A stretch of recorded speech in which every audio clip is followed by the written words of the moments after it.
Matthew, can you hear us in the room here? Yes, I can. Excellent. This is Jeremy Coons. Nice to see you. I can't really see you. I can just see sort of the big room. So if you wave at me, okay, yeah, now I can see you. Really glad you were able to join us. I'm really glad we could make this arrangement. It's obviously, suboptimal from your point of view and from ours, but we're really glad Yes. in some shape, form, or fashion. Well, thank you so much for making the arrangement and for bearing with the Zoom talk. I know we're all kind of tired of those. Yeah. Well, we're happy to accommodate you. Can you, just to check, can you see my slides, the screen there? Yes, we can. You want to Okay. advance just to make sure it's Yeah. Does that work? perfect. Yeah. Good.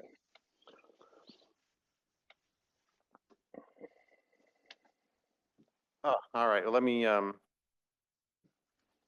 we starting in a couple of minutes, so maybe I should start rounding people up. No problem.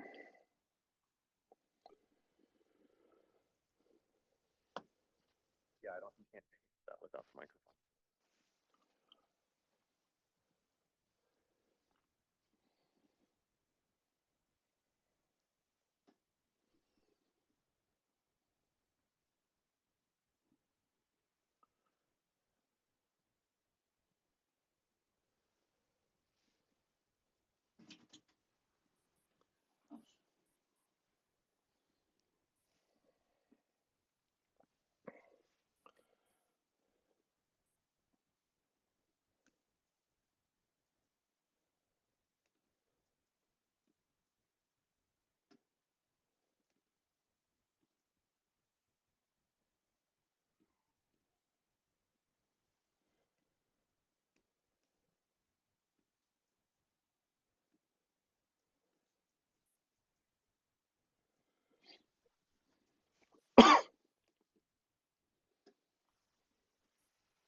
Hi, Matthew.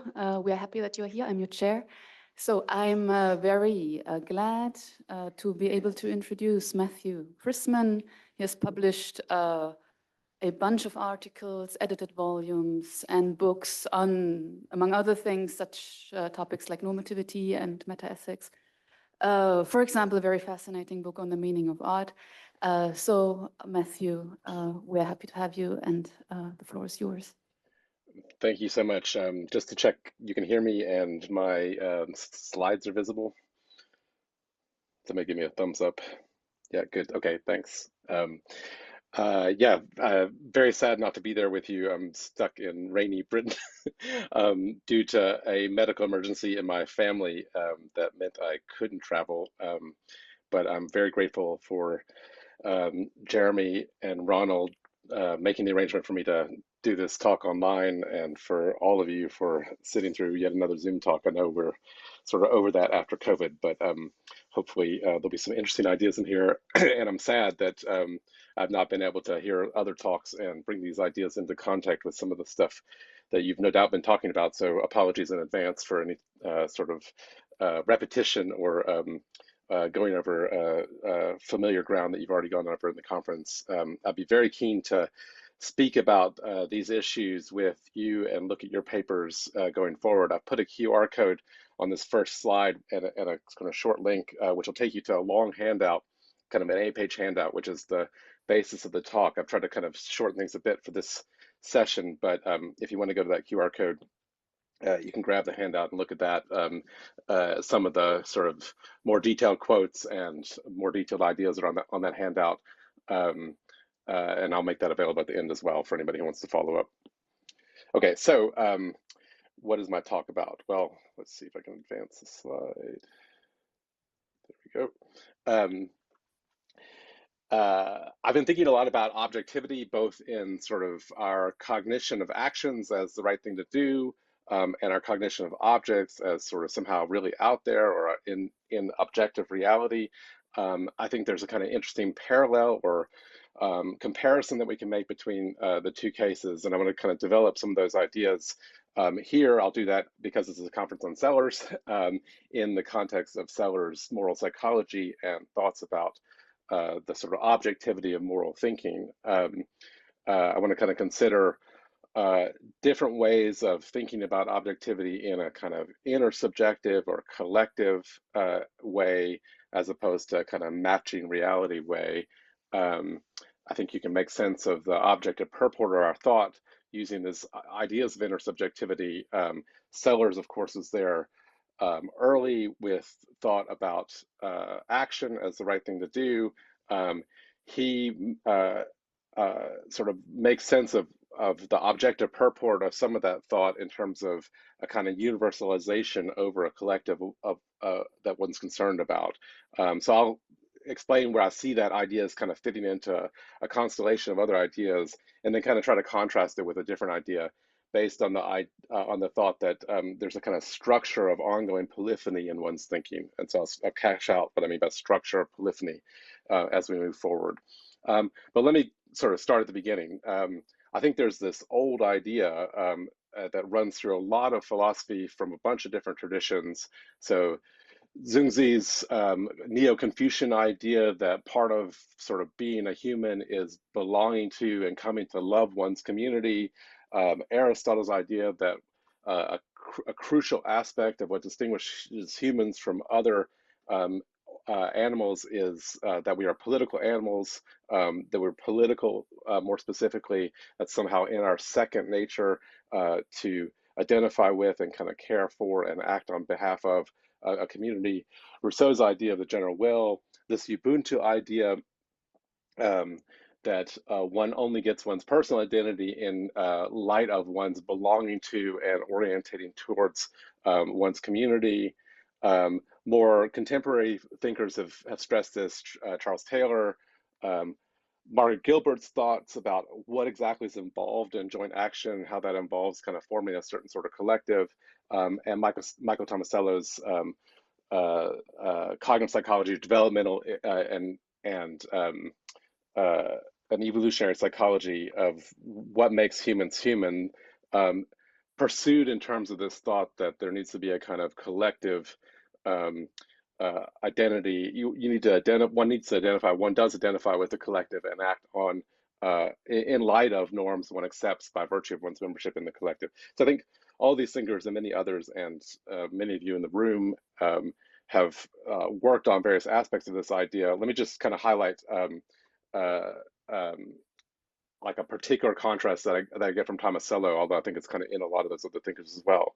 So this central line of thought, I think, is there, is that a key part of what makes humans human is that we develop a capacity to regulate the satisfaction of our own needs and desires in reference to the interests and claims of others in our community or our society. And the key thing here is that it's not just specific other agents who we are cooperating with, for example, to hunt something and then share the spoils of the hunt. And it's not even specific patients, for example, our children or our family pets who we happen to care for or care about. Rather, we tacitly respect the claims of members of the group with which we identify or collectively act, insofar as these claims are part of what constitutes belonging to the group. So I think this is something that Tomasello kind of stresses. We sort of reason and act in some cases, maybe in all cases, under the guise of a we. That's what it is to accept, even if only tacitly, the reason-giving force of the values, norms, and institutions that make one a member of the group. Or if you like the kind of Gilbertian framing, that's a central part of what it is to identify as a group member and to act together. So here are just a couple of quotes from Tomasello, which I won't read in detail, but the thing I want to highlight about them is in green, he takes himself to provide an evolutionary and developmental story for how humans come to recognize the norms of the group as objective. So he says it's understanding that this is the way that we, and anyone who would be one of us, thinks about things and does things. And later on, we get the objectivity of our thought is by reference to the social groups and social norms. And so I think one thing that's really nice about this is it kind of provides a evolutionary story of how it could come to be that humans think in this way, and he has, I think, I'm not a developmental psychologist, but what struck me as quite convincing developmental arguments, evidence that children transition through stages where they develop the capacity to think in this way by reference not just to the local coordinating solutions of a particular problem that they face with others, but rather to the objective norms of the whole group. In their dialogue, they distinguish those two quite early on, distinguish those two ways of talking about norms or what they have to do. And this also looks like it's going to figure into kind of like motivational psychology that can explain why people are motivated to act in the way that we see them sometimes acting. However, there's this big worry, I think, from the point of view of moral philosophy about this. And this is, I think, a worry that's kind of in the background of Sellars' particular moral psychology. And the worry is that any account of collective agency that's kind of based on this idea that objective norms are the norms of our group will never make sense of the will never fully make sense of the objective purport of moral judgments. This way of thinking is going to leave consideration of what's the right thing to do at the level of one's group or groups, how we do things, or how things are done by those identifying as one of us. And the worry there is that there's a way of thinking where you ask yourself, well, this is the way we do things, but is this the right way to do things? This is what's prescribed by the norms of my society, but is this the right way to live? It may be the case, of course, that humans tend to reason practically under a conception of themselves as belonging to this or that parochial social grouping, even when these groups are quite big. So maybe sometimes we act as Americans or as Western liberals or as philosophers or something like that. However, a central part of Enlightenment modern moral philosophy is the idea that it's possible to transcend such groupings. Arguably, this idea is already manifest in how ordinary people now care about what's the right thing to do, for example, about kind of quite big problems like climate change or colonial legacies or geopolitics or the role of capitalism in our societies or global health. These sort of big issues that make it hard to think about the question as a question about what's prescribed by a certain group's norms, even if that group's quite large. I mean, even if that group's all living humans, there's still the issue about future generations, other animals, things like that.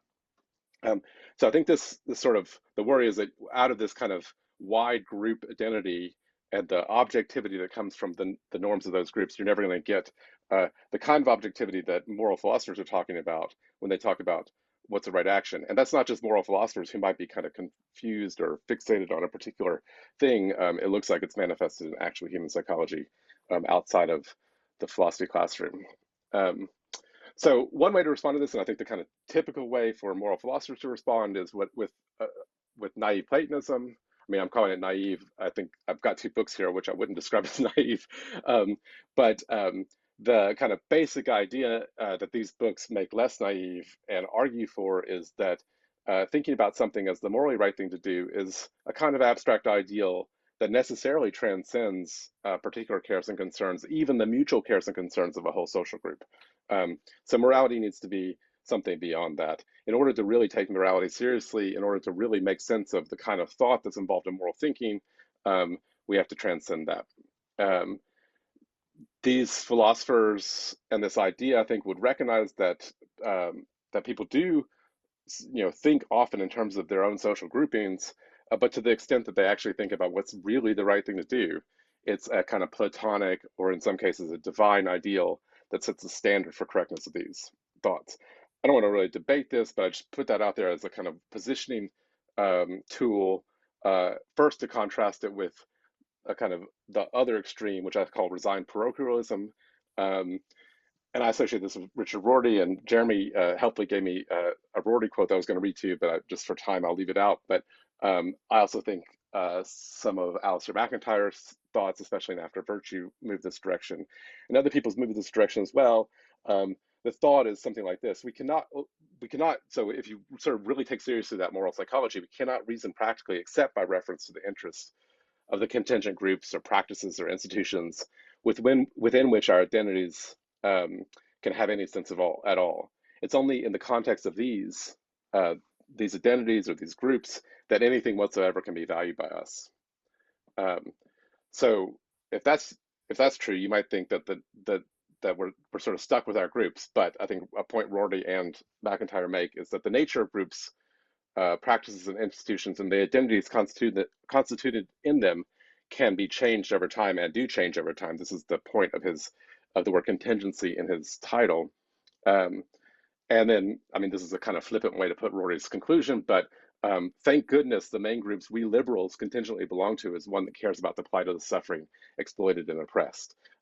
So we can be nice to other people. We could take care of other people quite widely because one of the contingent norms that structure our group is one that takes those seriously. One that, as he puts it in the quote, I'm not going to read, it's belonging to a group constituted by a distrust of the kind of ethnocentrism that you might think is constitutive of any such belonging to groups. So it's a kind of nice kick away the ladder moment, but I think you get this kind of resigned parochialism as a result. Okay, so those are the kind of two contrast positions between which I see Sellars as offering, and many of you in the room know Sellars' views better than me, so you can correct me if I'm wrong or point me in a better direction. But I see Sellars as kind of offering a third way, which is very sympathetic to, in some ways, prefigures some of the moral psychology in people like Taylor, Gilbert, and Tomasello.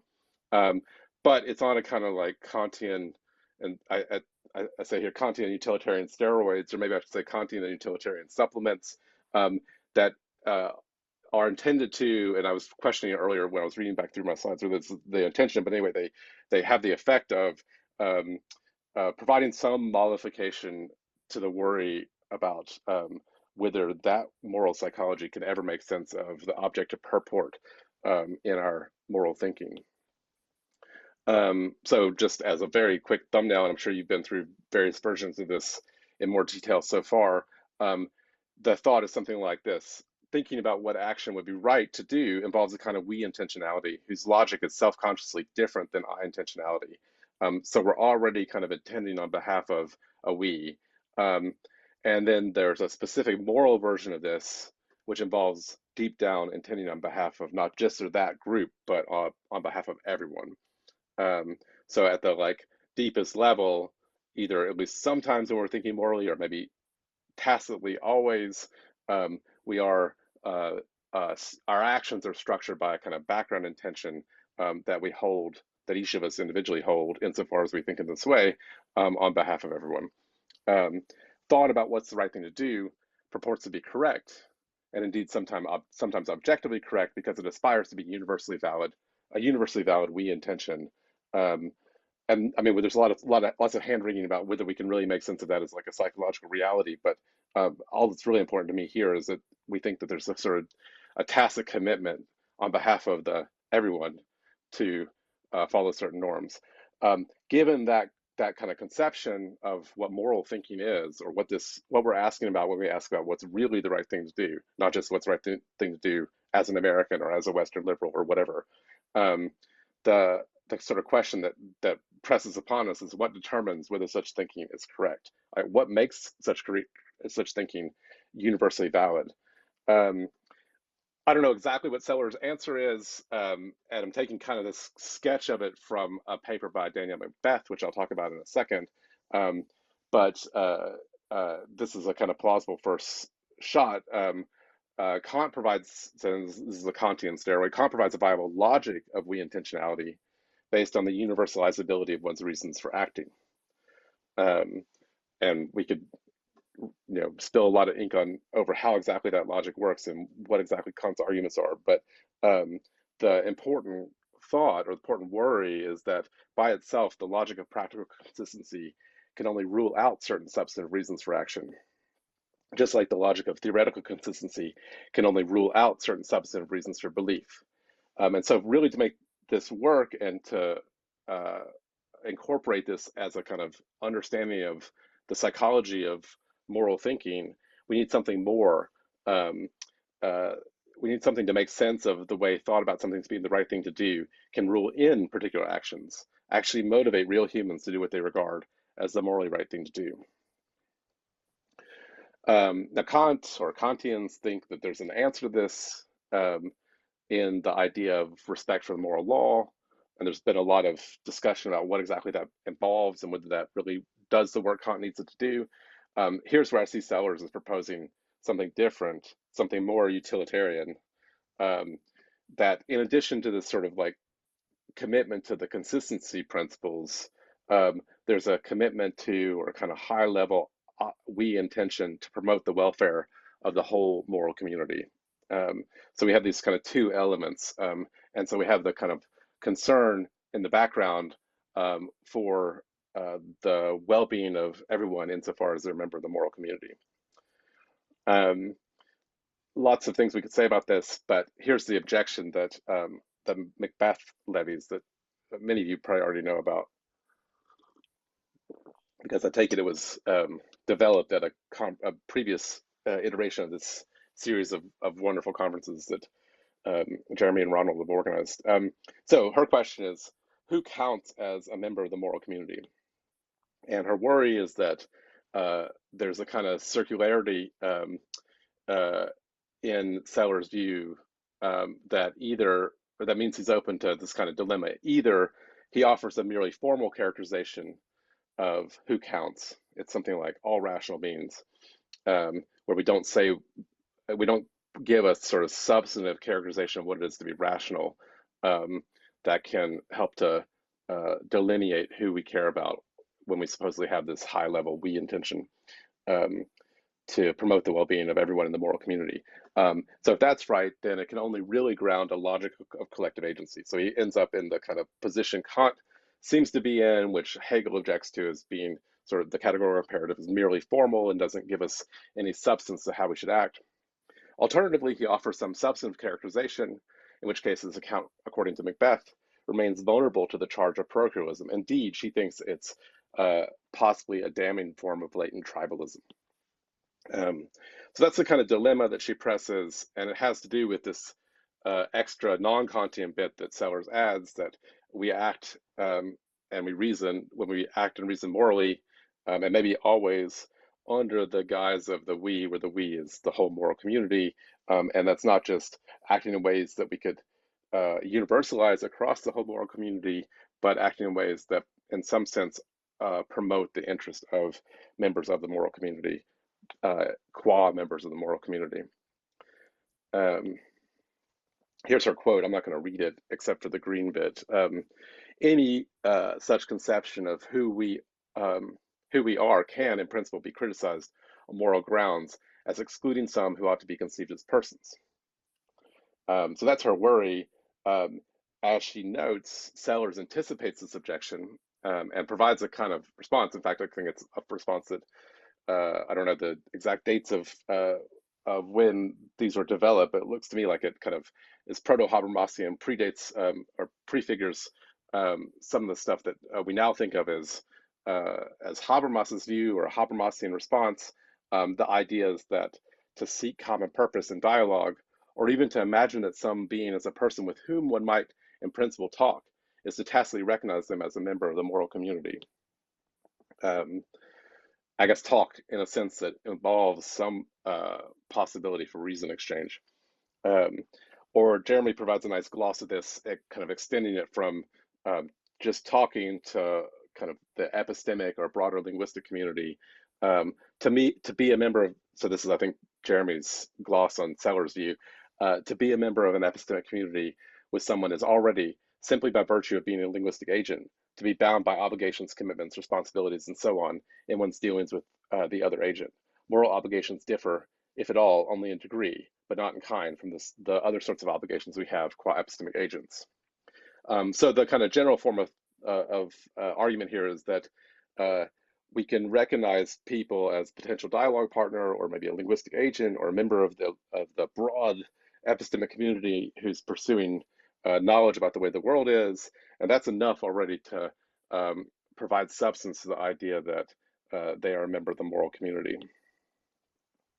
I mentioned this, I mean, I'm sympathetic to some of that, and I'll come back to Habermas at the end.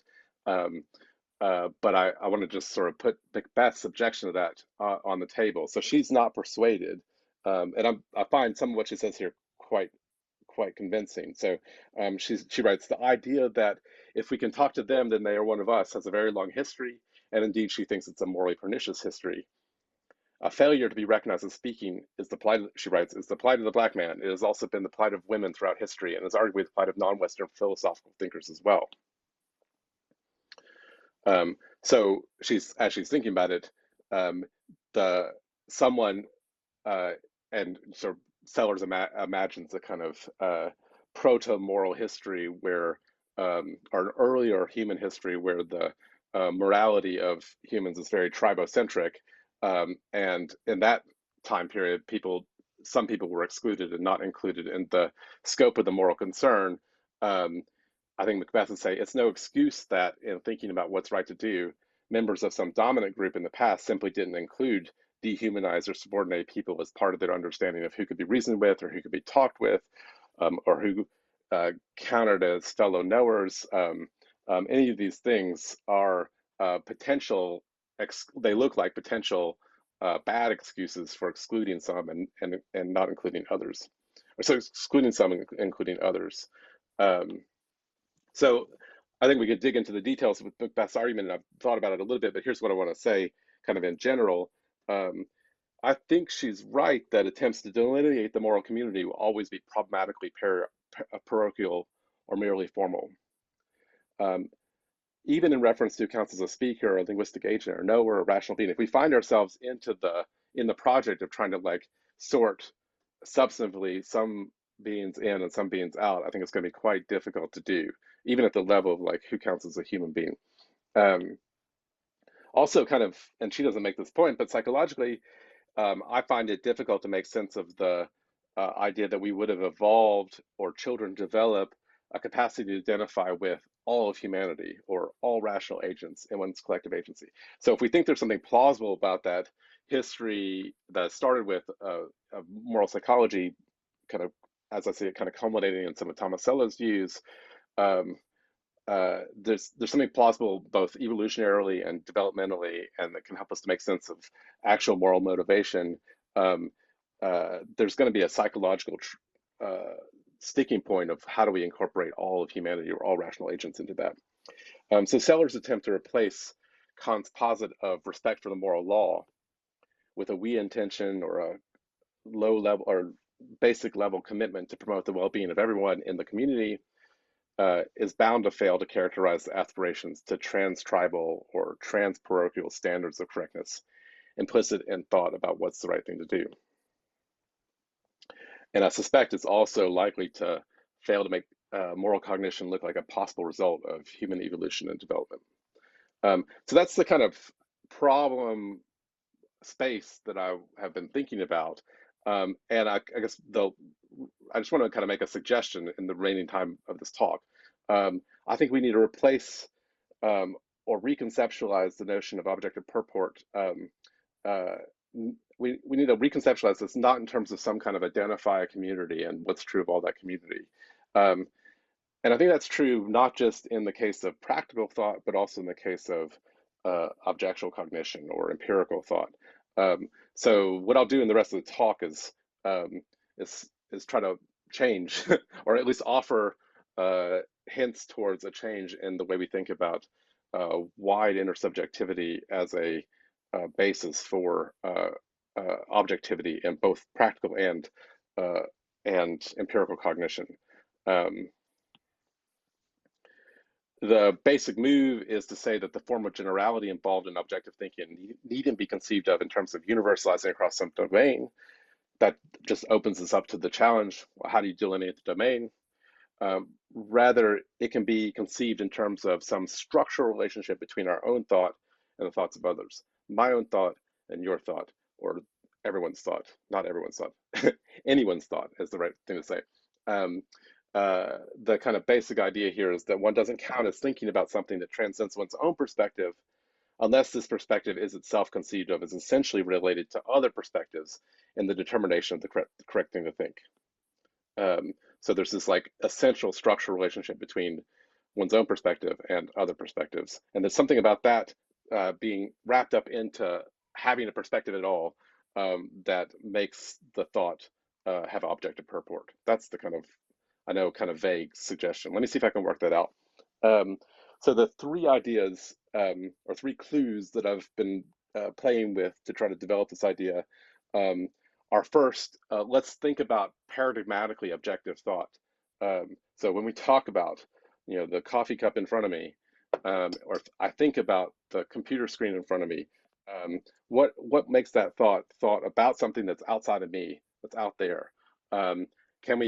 It's sort of out there in space and time, things are happening to it that are independent of my thinking, they're happening to it. How do we make sense of that objective purport? Surprisingly, I think it turns out that the best way to do that doesn't involve sort of matching some objective reality or absolute reality, but in some other way. That's about objects, material objects that we experience. The next clue I want to talk about is in the psychology of higher order human mentality. There's a way of thinking about that is called dialogical or Vygotskian. And I want to just mention a few ideas from the kind of Vygotskian tradition in cognitive psychology that I think kind of help to make sense of this thought that it's something about the structure of our perspective as including always recognizing other perspectives that helps to make sense of objectivity or the objective purport, not just of thought about material objects, but also thought about what's right to do. And finally, I've been thinking a little bit about public reason style explanations of when collective policies or state action is legitimate.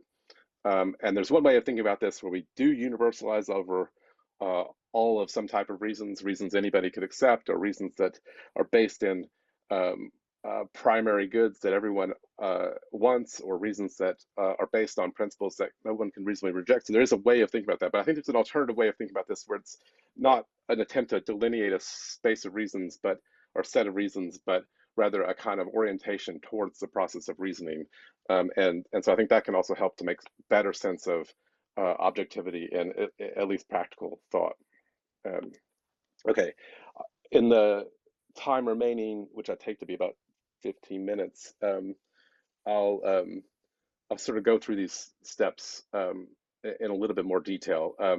Again, they're kind of more like clues or threads that I'm pulling on, then I'm not sure how they all fit together. And so one thing I'd be really curious to hear from you about is how they connect to other things that you've been thinking about, or how they might internally fit together, because I'm still not sure. But here's the first step. The objectivity of material objects. So we sort of have this naive thought that that material objects are out there, and I think there's this cousin of naive Platonism, I'll call it naive naturalism, which says something like, surely whatever we say about right action, material objects are really out there in space, persisting through or changing in time. Whether the sun rises in the east or the west is an utterly objective matter of fact, completely independent of the perspectives of anyone who saw it, if anyone ever did see it. Okay, so why is that naive? Well, I think the right response is to say that the empirical properties of material objects are not objective in the sense of being describable in a way that's completely independent of any perspective. There's no, in my view, there's no God's eye point of view or view from nowhere on these things. It's not just my thought. I mean, I know some philosophers think they can make sense of the view from nowhere, but I think this is like the basic kind of Newtonian way of thinking about space, or Galilean Newtonian way of thinking about space. The spatial location of objects and the motion of objects through space is specifiable only relative to the spatial location and motion of other objects. In a slogan, there's no center or edge to space. There's no, as we now think of it, preferred or special frame of reference. Einstein takes that a step further, incorporating time. So the spatial temporal locations where objects interact in the Einsteinian physics is specifiable only relative to a frame of reference. There's no all-encompassing linear order to time or absolute simultaneity. So we shouldn't think of anything we think that is in space and time or happening in space and time. We shouldn't think of that as our thought about that as objective, because it locates something absolutely in space and time. There's no matching between when and where something happens to an object, I pick up the cup, with some completely perspective independent reality. But that doesn't mean that there's no objectivity, or that there's not a difference between how things seem to me and how things really are. In the kind of modern physics way of thinking about it, the basic mechanical laws governing physical objects are still thought to be objective, because their predictions of how objects will behave in space over time are transformable in validity preserving ways from any spatial temporal perspective to any arbitrary other spatial temporal perspective. So this, we get, instead of matching, we get transformability in validity preserving ways as the kind of key concept for making sense of the bits of the description that are objective and the bits that aren't. The idea of an inertial frame of reference, that already involves, I think, the idea of a structure of transposability between some descriptions from this frame to descriptions to arbitrary other frames. Now, there's a kind of way of thinking about this where you say, well, which other frames? And you say all other frames of reference. And in a different context, I've been reading Sebastian Rudol's most recent book, where he talks about judgment as so when I judge that P, he thinks, I am implicitly judging for everyone. And so there's this like universalizing over all possible judgers, and the everyone for him is sort of all possible judgers. I guess I don't think that's the way contemporary physics thinks about the objectivity locked into the idea of transforming for descriptions from one perspective to another perspective. We can conceive of alternative geometries. In fact, that's a little bit, well, I don't know really the history of the physics, but I think that's part of what led Einstein to the way he thought about gravity in terms of curvatures in space-time, was by imagining other possible geometries into which you can't get the transformations, or transformations don't preserve validity. And so in a way, it's not all possible perspectives on space and time that we think the laws or the descriptions transform into, but it's arbitrary ones that have certain parameters set, or certain are structured in certain ways that give us the notion of the object being out there in, as we commonly think of it, in kind of a Euclidean three-dimensional space. But we can imagine others where that doesn't hold. So I guess I'm just cautioning against the universalization to all possible perspectives. We can think of a structure of transforming from one perspective to another perspective, and that being locked into the idea that this is a perspective we have on material objects, without thinking that we then have to universalize across all perspectives.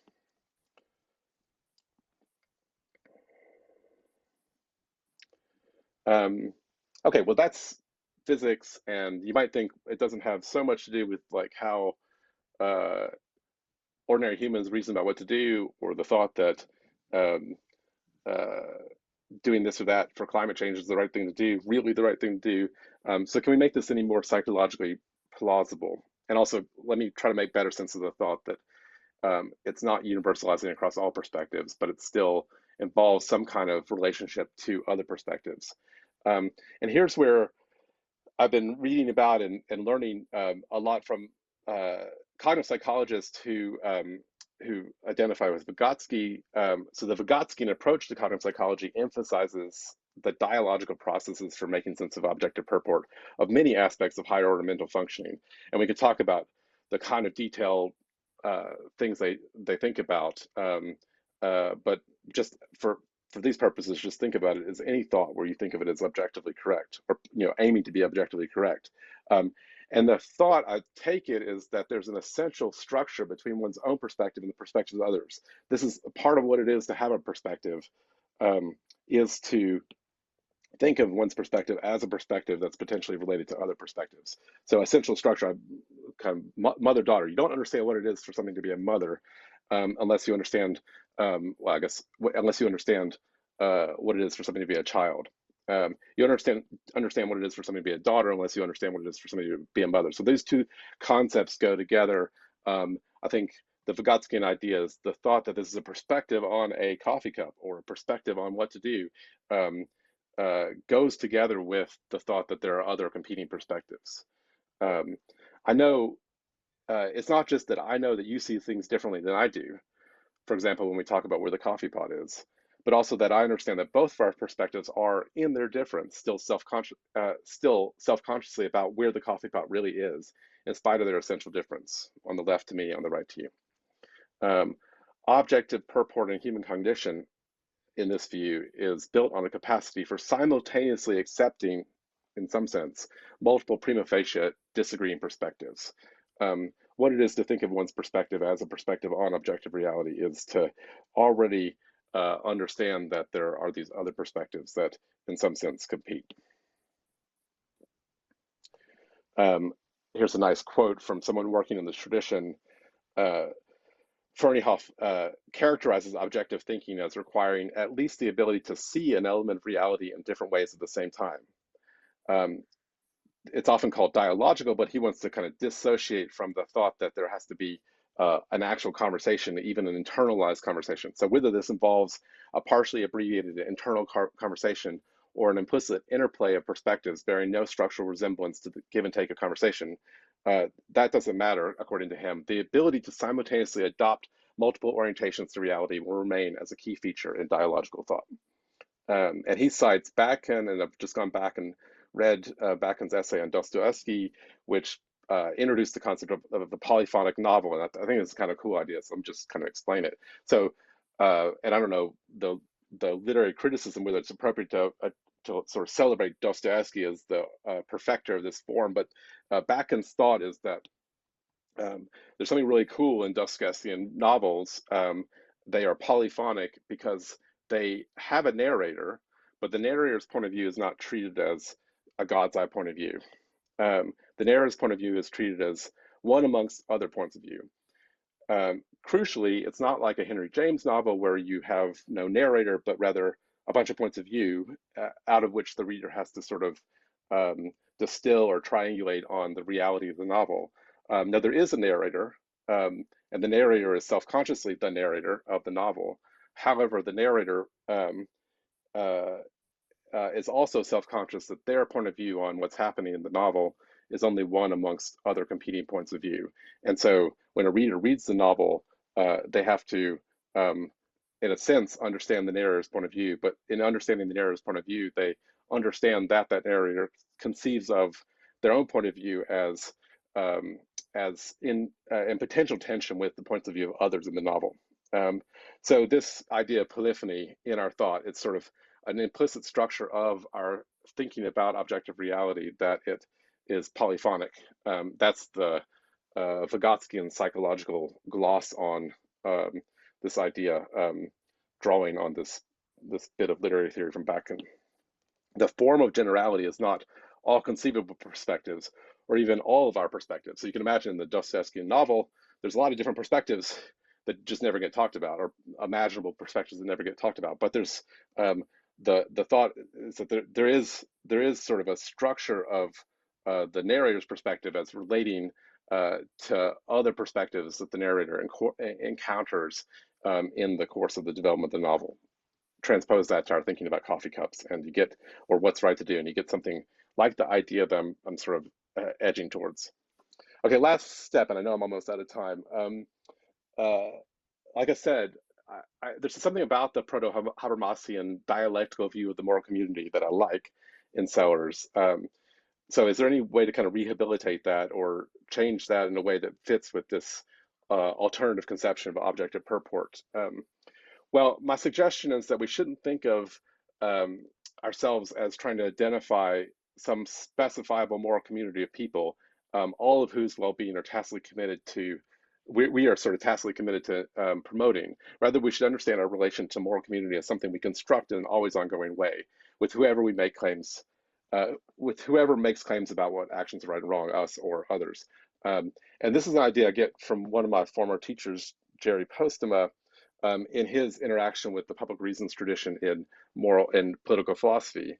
So his thought is that we shouldn't think about public reasons, the types of reasons that ideally collective action would be justified by, as identify a set of identifiable considerations, maybe the things that no one could reasonably reject. We shouldn't think about it that way. We should rather think about public reasoning as this particular thing we do, an orientation we have towards the process of justifying our actions.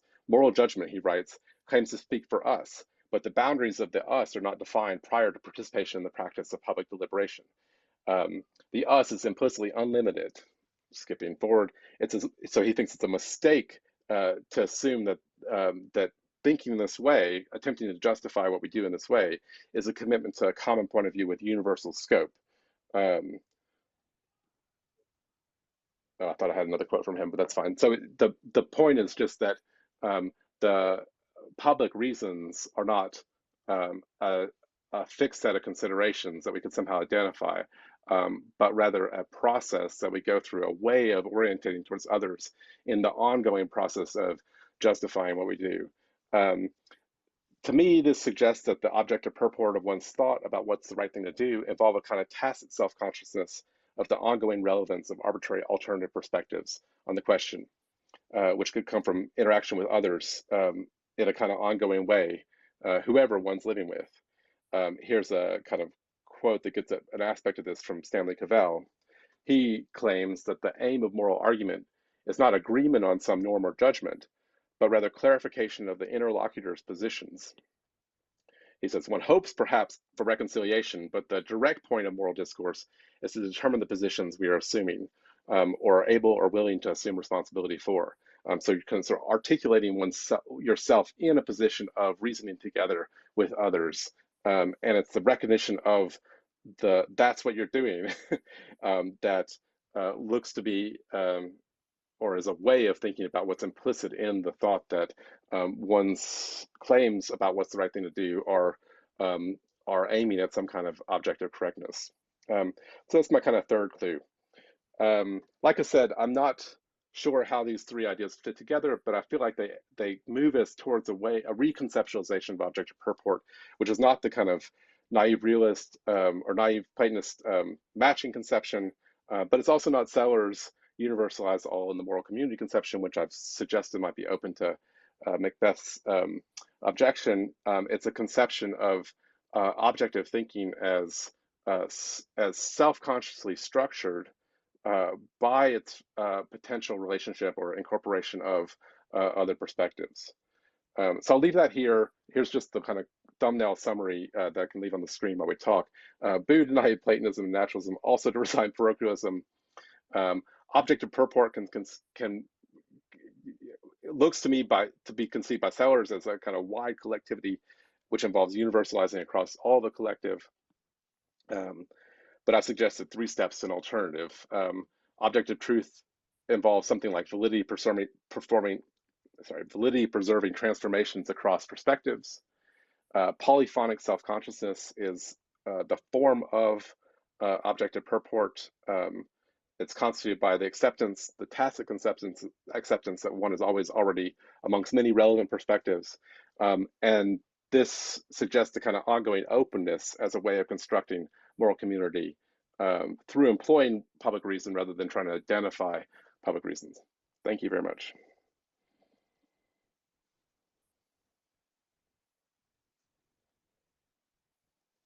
Okay, thanks, Matthew. Probably you didn't hear clapping. There was clapping.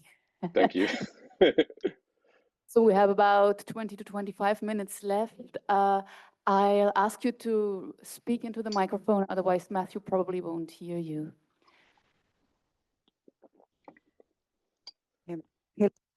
you. This is Glenda here. Nice to meet you. Hi. Thank you for that. I want to start by saying that I agree with 3/4 of what you said, I think. So a lot. And in particular, I do agree with this idea that if we focus on understanding the objectivity of reasons, we might understand something as the normative force of moral odds, which is problematic if we think about it in the way Sellars does, the idea of a universal community or all-encompassing we. That said, I am not convinced that the view that you propose as an account of objectivity really does the trick. And I guess it would be a bit long for me to explain all the reasons why I think that, but I can say some, I guess. So one of the problems, as you know, Tomasello himself describes the concept of objectivity through the idea of contrast between perspectives. He himself does that move. But I mean, a question in the context of development and evolution is what it will mean to understand what a perspective is. And to understand what a perspective is seems to imply at least being able to contrast it with another perspective, both of which are on the same thing. Because otherwise the perspectives wouldn't be perspectives that are contraposing one another. So that there is, in a way, it does look like the idea of perspective contains the idea of something towards which these perspectives are taken, and that is not entirely contained in any such perspective. So one problem is whether the idea of perspective already presupposes the idea of objective purport, or cannot be, you cannot understand perspective without already also having this notion. And then there's an issue about what it will mean for a child to have a perspective. Like for Tomasello, you can have that without yet having the idea of objective purport, which I think is difficult to understand what that will be. But anyway, the other consideration is more around the normative force of the considerations, because you say that this is a matter of holding these perspectives together. But it looks like when I say what you are doing is wrong, I'm not saying, well, there are multiple perspectives, and according to my perspective, this is wrong. The last times, I'm saying that should not be done, or that should not be thought or judged. And that looks like the kind of thing that Sebastian Redel's talking about when talking about the factivity of judgments of knowledge. So there is some transparency to that. It's just simpliciter that is not the case, or that is not right. It's not, and it would be very different if we were holding all of these transposing perspective together. It looks to me that it will make criticism and proper normative friction unintelligible. It will dissolve normative force of the claim. Thanks. Yeah, I mean, I'm just now kind of getting my head around the Sebastian Rodel's thoughts, so I don't know how much to respond to that, but I guess one thought I'm having is that there is something essentially kind of arrogant about the thought that my claims about the way objects are, my claims about what's right to do, have this, like what you were calling facticity. Yes, they're claims that I believe are true, but I guess I'm suggesting that part of what it is to believe that they're objectively true is to be self-conscious of the always ongoing possibility of perspectives which would disagree with you. And so in that sense, to be open to the continued reasoning about what's the right thing to think about this particular question. And so, yeah, if you find yourself in the kind of dogmatic position of thinking that that's wrong, and there's no further thing that we could possibly say to anybody who disagrees, then I feel like you've lost the form of thinking that is thinking of something as transcending any particular perspective, transcending any particular social grouping. And so on the first thing you said about Tomasello and the sort of development of perspectives, I don't know how exactly to think about the concept of perspective, but I think you're right that there's like, at least the endpoint of that development seems like it has to be one where part of what it is to have a perspective, as we have perspectives, mature humans have perspectives on the way material objects are or the way we ought to behave, is in a sense to think that the thing on which we have perspective is external to us, and even external to us as some delineable social grouping. So I think that's, in a way, about maybe the physics stuff seemed like irrelevant, but that's part of why I wanted to bring up the physics thing, is that I think on the modern physics way of thinking about where objects interact in space, we don't think that there's something independent of all possible temporal frames of reference or inertial frames of reference. There is no objective space and time if objective space and time are thought to be absolute. But that doesn't mean that all spatial temporal thinking is merely relative or merely subjective. So we need a different way of making sense of objectivity, and that's, so I guess I'm suggesting that part of what it is to have a perspective on things is to already think or incorporate, at least tacitly, this thought in this recognition of the possibility of other perspectives, and that's to be open in a certain way to continued reasoning with others.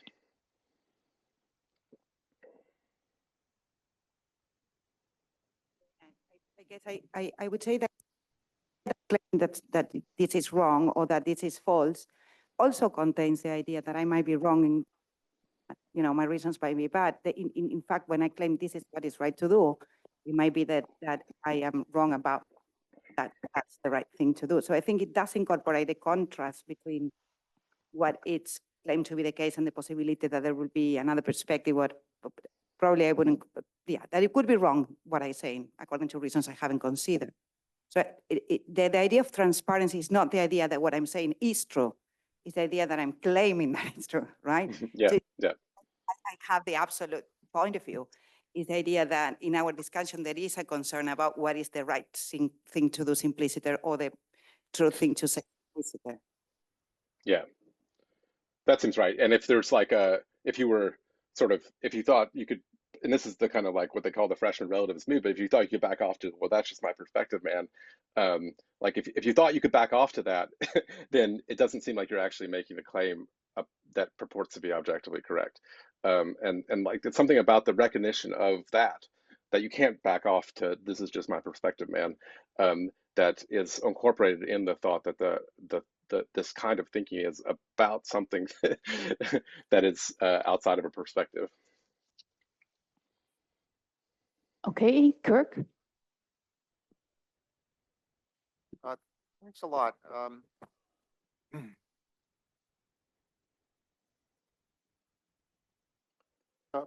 I confess I wasn't, taken by the Macbeth criticism of sort of appeals to persons or rationality, but I want to put that aside and just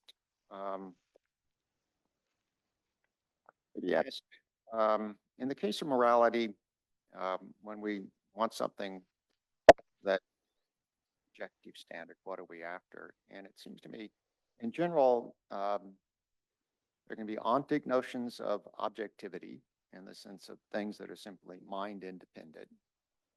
And then there are connected with this various kinds of epistemic conceptions of objectivity, which have to do with the possibility of establishing via intersubjective standards that are rationally compelling what the right thing to say is, insofar as something can be said correctly about some domain.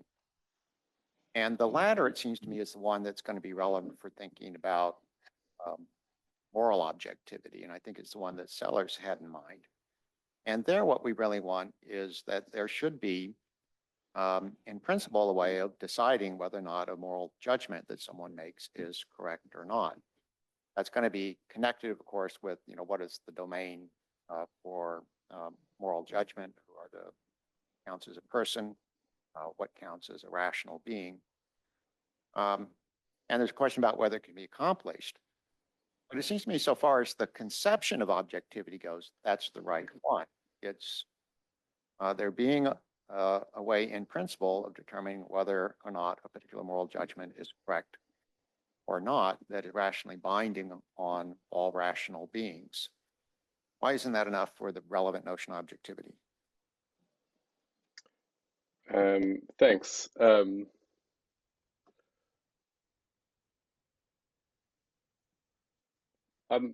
Yeah.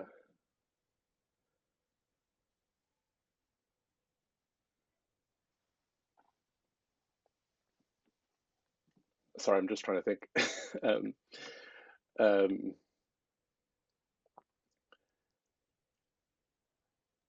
Yeah, I'm not sure exactly how to answer your question, but I guess the thought I'm having is that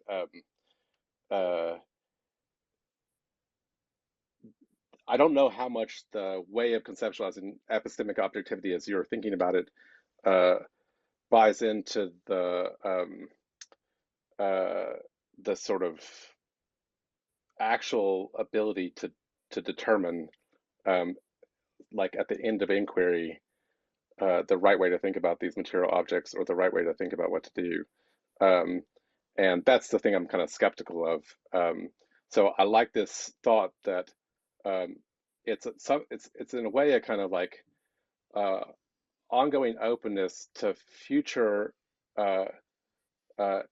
evaluation of our perspective now that that makes one's thoughts that are about about something that's outside of one's own perspective or outside of our own perspective. And so but that's sort of like in principle continues forever. And so there's sort of future ways that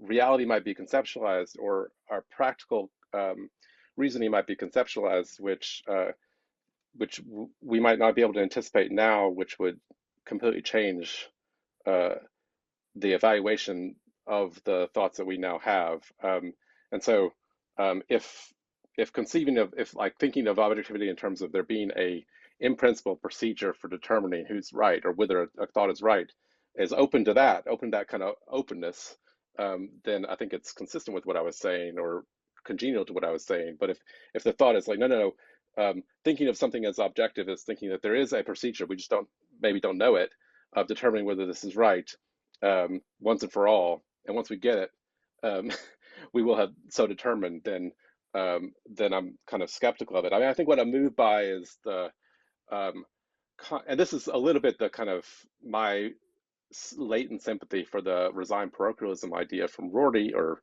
McIntyre, is the thought that the very kind of like conceptual schemes with which we make sense of these questions themselves change in certain ways over time. Some of those changes are kind of rationally directed. Some of those changes are kind of contingently directed. And so we can't think now that we know how it's going to turn out.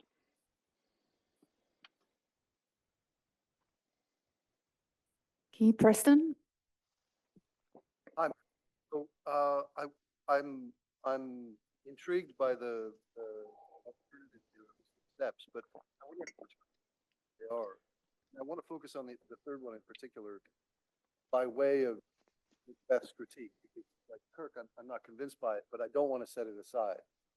So you say here at the end that we can think of objectivity in part ongoing openness as a way of constructing a moral community, exploring public reason amongst those with. But it would seem like the aim of doing that is to delineate that moral community, that maximal scope within which we can say we. And if that's the aim, then why see this as an alternative rather than a way of a method, a way of specifying how to get to that abstract formalization or that formal characterization? And then when it comes to Macbeth's criticism, well, certainly it's been true that,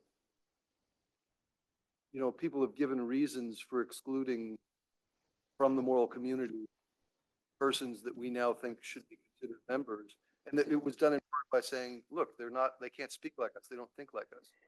word barbarian comes from a Greek word that means just a babbler, a person who doesn't speak Greek. So absolutely, that method has been, or at least if this is the method for getting there, the application of that method has left us in situations where we wrongfully excluded certain people. But why not just think that's a bad application of the method as opposed to something intrinsic in the idea that that's what we're after? Good. Yeah. Well, and to be fair to Macbeth, I didn't really do a great job explaining your paper or criticism. So for those of you who haven't read the paper, you probably shouldn't take my word or Professor Kirk's word for what is good, but go read your paper. But yeah, I guess I mean, a little bit. So with respect to her and her criticism, it's going to come down to whether we think we get we fall back into a merely formal characterization of the community whose responses matter for thinking about something as morally right. If we do, there's this kind of old merely formalism worry about the categorical imperative that I think she's just sort of providing a new version of and applying it to Sellars. But on the kind of other horn of the dilemma, if the idea in the kind of Sellarsian picture is that tacitly, when we act, we are committed to promoting the well-being of some group of people or some group of beings, in order to really make sense of that motivation, we need a conceptualization of who that group is. I guess the worry is that it's kind of impossible to do that. I mean, it's psychologically impossible to do that if we think in kind of Thomasellian terms that there's a way in which we identify with the group. Well, who is the group that we identify with? How do we determine who we identify with that gives us this sense of objective moral norms? But even aside kind of from the like psychology of the identification, this method that you're talking about, or this procedure, if it's an attempt to like find something that already is out there before we try to find it, the group of people who matter or the group of beings that matter, then I think it's going to always fail. But if it's rather an orientation towards interacting with others, which is this openness to continued reasoning, and to understanding one's own perspective as evaluable by future perspectives, then I think it doesn't have to fail. So I guess you were reading my third suggestion as a kind of procedure for finding the group. And I guess I'm suggesting that it can't be a procedure for finding the group. If it is, it's not going to find any group. But it can be a orientation we have towards living with each other, that constitutes in an ongoing way a group. It's always constituting the moral community as those with whom we're living. So yeah, I mean, maybe that's like the difference between finding and constituting, is what I want to lean into in response to your question. That's fair. I think constituting that was maybe what I wish I would have said, or phrased it that way.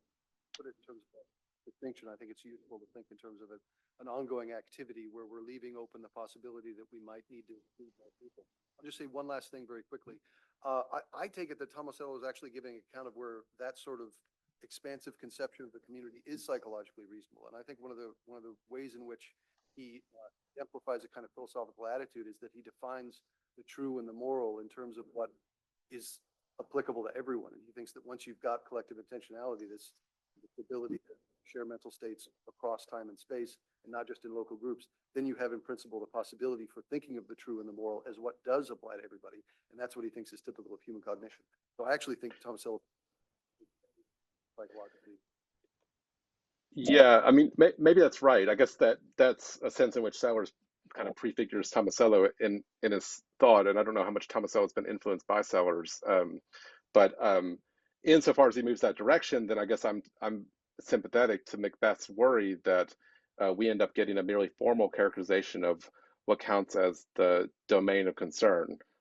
All humans. Is that all living humans? Is that all possible humans? Is that all future humans?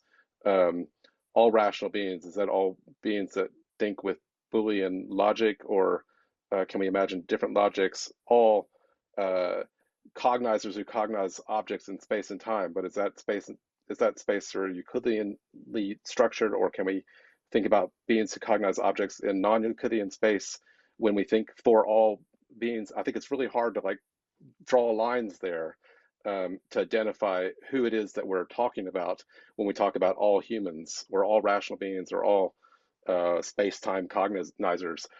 So that's the if you move that far, maybe Tomasello does want to move that far, but I think I mean I'd be really interested to ask Tomasello, like, what's he think about the possibility of people thinking with non-Euclidean geometries about the interactions of objects in space and time? Is that like, you know, can you give an evolutionary explanation of why those people do count or don't count? Those possible people do count or don't count in our thinking about the true empirical properties of objects? I think that's quite hard. We only have a couple of minutes left, and I have 5. So maybe make your questions short, and we probably can end this a bit into the lunch break, right? My question was already. Okay, so that makes it 4. Heath. Preston covered my question as well. Yield the time. Bernard. I also want to push a little alternative that you present as an alternative, and I'm not sure it really is. In response to Preston, you said that, well, you know, you seem to imply that in order to be jointly engaged, conception of who's in we and who's not.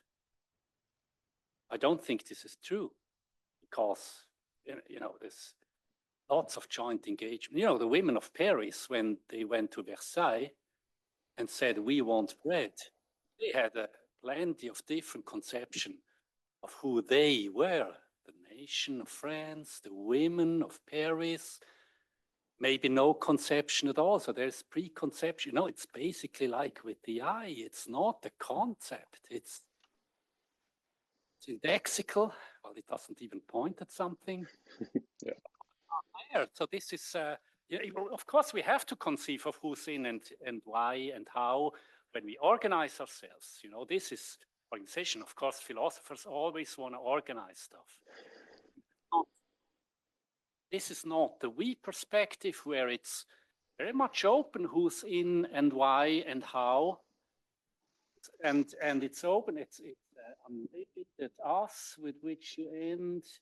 But then at the very end, you close it off to reasoning together. And this is totally excluded. Reasoners, it's a very exclusive practice of reflecting together. So I would have liked it if you closed with the unlimited us, which is very close to the preconceptual we, the we as subject, not the we as object. It's not a conception. It's a subject. Yeah, and I think most of what you say fits into this. It's polyphonic because it's plural. It's not a collective singular. So you could fit it all in and say this is all gist on Sellars' mill or something. But so why do you present it as an alternative? Fair enough, and I'm not really like a Sellars expert, so maybe this is the best way to take Sellars' thought on we intentionality. I do think there is the as you called it, kind of indexical flavor or structure of the thinking, and I think that's what gives us the formal character of these intentions, and the place we should look for the logic of thinking together. The kind of spark that got me thinking about this was the further suggestion that in order to really make sense of what motivates us, though, we need to posit a collective concern for promoting the well-being of everyone. And then I think that does require some, at least, disposition to rule some things out and some things in terms of whether their interests matter. And so when we think on behalf of all humans, are we thinking on behalf of all possible humans, or all future humans, or all currently existing humans? And I think that that decision makes real difference to the types of things we will say are right and wrong. And so this sort of unspecified or unlimited we, I think, can't really make that decision for us. But it makes a difference to the sorts of things we think of as right and wrong. So that's why I was searching for something to replace. So we don't want Kant's respect for the moral law. We don't want, I don't want Sellars' we intention to promote the well-being of everyone. So what would be the alternative? And I guess maybe a way of thinking about what I'm doing is through the concept of polyphony, or the self-consciousness of other perspectives in a perspective, suggesting a kind of richer and hopefully more substantive conception of the we perspective, or the indexicality, as you were calling it, framing we thought. So you don't have to find the group whose interest you're trying to promote, but you have to think in a way that is open to the thought of others. Okay, we have 2 more questions, and since here with us to answer questions afterwards, I think it's okay to allow them, yeah. But I'd ask you to make them short if it's possible. So Kyle is the next one. Hi, thank you, Matthew. I find the resigned parochialism attractive. I consider myself a closet Rortian sometimes. And one thing that I liked about that view was I took it to mean something like there's that process of, or the procedure for determining whether the judgment is right is this historical project, right? Where like the people living today offer their we intentions not only to one another, but also to people living in future generations, and they'll be judging those and assessing them. And I worry that your alternative precludes that kind of that historical project, because clue 2 and clue 3, I think, entail a temporal parochialism, right? So there was stuff when you were talking about the dialogical processes in number 2, where they had to be at the same time, and in clue 3, it's about people living together. So sort of this stuff is these features are limited to contemporaries. I'm wondering how that historical project can be done on your alternative. Good, thanks. That's really helpful, and I'm definitely open to that way of thinking. And I didn't mean, I mean, it's true that the Vygotskian cognitive psychologists, when they talk about like the cognition of a material object, think about the possibility of simultaneously having other perspectives on that material object. Is it to the left, is it to the right, kind of thing. And the notion of simultaneous is important in their way of thinking about that. But I guess I didn't mean to pin myself to the moment. And this is a little bit the clue 3 idea of a kind of ongoing openness to future evaluability of one's own thoughts. I think that is meant to be, and maybe you're right that like talking about the people who I happen to encounter, the people with whom I live, points the wrong direction in this, or pushes me in the wrong direction of this. But that's meant to have a kind of historical character. I mean, there is still like an orientation. Like I'm open to future evaluation. I'm not open to past evaluation by the past. I evaluate the past, and the future evaluates me. I mean, and if we want to talk about physics, we could talk about the contingency of the direction of time. But I do want something of the Rortian historicalness of the evaluation. But I guess the thought I kind of hold out hope for is maybe the kind of Hegelian alternative that we can make sense of at least the possibility of progress in that thought. Whereas sometimes I get the sense reading Rorty, and I'm not like a Rorty expert, but that we have to kind of embrace the contingency, and embracing the contingency is a way of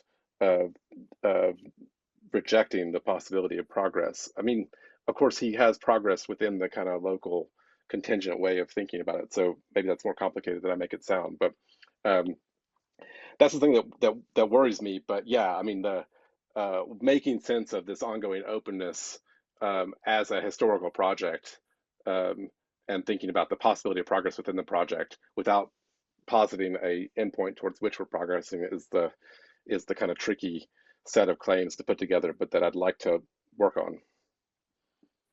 Thanks. Okay, and Wilfrid. Thanks, Matthew. So I think quick question, but I don't know if it can be given a quick answer. So one thing that sort of I wonder about on your it's to count as objective. It's got to be up there for sort of open-ended discussion from various perspectives. Is whether that view can sort of accommodate the possibility of sort of moral fixed points or sort of Wittgensteinian sort of moral bedrock certainties, or sort of things where David Wiggins say, there's nothing else to think here. So, the one that Wiggins discusses is sort of, we've got to a point where when we think about the claim that slavery is wrong, it's not that we think that, we've now got overwhelming reasons to think that it is rather than it isn't. It's just that, that now is sort of, as it were, in the books as something that, partly constitutive of what we and so on. So I'm wondering if you can accommodate any version of that thought. And if Good. Yeah, no, it's hard. I mean, I guess in a way, yes, in a way, no. So, I mean, I think it's right that we can investigate the kind of constitutive features of the types of perspectives that we have whatsoever, and identify some of those as, if you change those, this would no longer count as a perspective on where the glass is. So if you change the geometry of space, if you no longer think that parallel lines never cross, then like I think there's a sense in which like you're no longer in the space of reasoning about the material objects that we think about in Euclideanly structured space. And so maybe we could start to talk about the differences between a sort of Euclidean conceptualization of those objects, material objects, and some other possible conceptualization, and identify certain fixed points in the Euclidean conceptualization that look like they're, something like what Kant would call like a transcendental precondition on our ability to intuit objects at all. So yes, like maybe there's like some analog of that in the practical case where we could start to talk about, well, actions in a sense have aims, and you might think if you stop talking about aims, then there's a way in which asking what's the right thing to do without talking about aims is like you're no longer asking the same question. And so maybe there's something fixed about that, and we could work from some of these fixed points to try to identify certain substantive truths about right action. I guess I'm still going to say I think they're fixed within that, like a way of thinking about things. But if somebody comes through and says, well, let's try out a spatial geometry that's non-Euclidean and see what that does for our physics, there's a sense in which we need to engage with that, and maybe engaging with that is really difficult and requires a totally different kind of thinking. If somebody comes through and says the very concept of slavery is this social creation that's outdated for the way that humans now interact in, I don't know, as after they've been uploaded into Humanity 2.0 online, then maybe we need to engage with that and and ask about that. That's not to say that we were wrong, that slavery was wrong, but it's to realize that the fixed points that are constitutive of the possibility of engaging on particular questions themselves can pack in assumptions about what we're thinking about that we could at least imagine someone having other assumptions that that makes it very hard to even think with them about what to do or what things are like. That's kind of a hand-wavy answer, but my initial move here would be to like, are there fixed points in empirical cognition? Yes and no. Can we get analogs in practical cognition? I imagine the answer is going to be parallel. Okay, so thanks again, Matthew.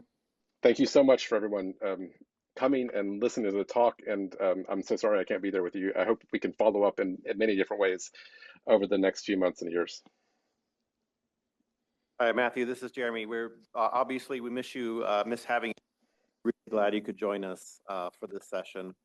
Really enjoyed Thanks so much for organizing the conference. It looks like a great opportunity to get together and talk about Sellars, and I look forward to reading the papers that come out of it. Absolutely. Take care, and thank you again for taking the time to join us. My pleasure. Thanks so much. Bye-bye.